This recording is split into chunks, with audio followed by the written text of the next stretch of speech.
Sa police report, masobra 100,000 pesos ang balor sang kwarta nga nataban sang isa ka kabulig sa balay mismo sang iyang amo sa barangay San Isidro, Jaro, Iloilo City. Ang suspek amo si Liza Tacan Tagacay, 28 anyos, residente sang barangay Bato, Tubungan, Iloilo. Sa interview sang Bombo Radyo kay Luema Gonzales, tag-iya sang amo nga balay, iya ginpahayag nga iya nakilala ang suspek paagi sa isa ka online recruiter. Gin-interview maniya ini apang wala na ini nagpangayo pa sa mga legal nga dokumento antes ginbaton ang kabulig. Agosto 20 sang aga, wala na nakitaan sa balay ang kabulig kag hindi na makontak ang iya nga cellphone. Sang ilagin review ang CCTV sang balay, nakitaan nga pasado alas 4 sang kagahon. Nagbugtaw ang kabulig kag ginkuha ang iya nga gamit kag nagwa sa balay bit-bit ang isa ka plastic bag. Ginpahayag ni Gonzales nga nagtulog ang kabulig sa kwarto sang iya Iloy sang gab-i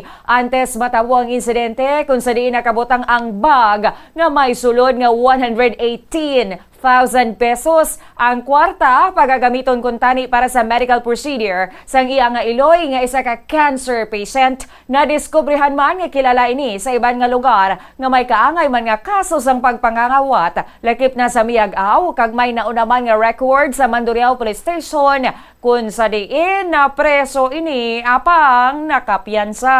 Sang Friday, about 2 weeks ago, almost 2 weeks ago, nag-reach out ako sa akong bala friend nga anong tawag sa nagaparigayon sa mga kabulig or nakakuha sang kabulig coming from online. So gin-refer niya ako sini sa kay Cheche, ang iyang ngalan, kag siya na ang nagpatigayon sa akon sa kabulig nga si Liza Tacan Tagacay. So around 100 to 118,000.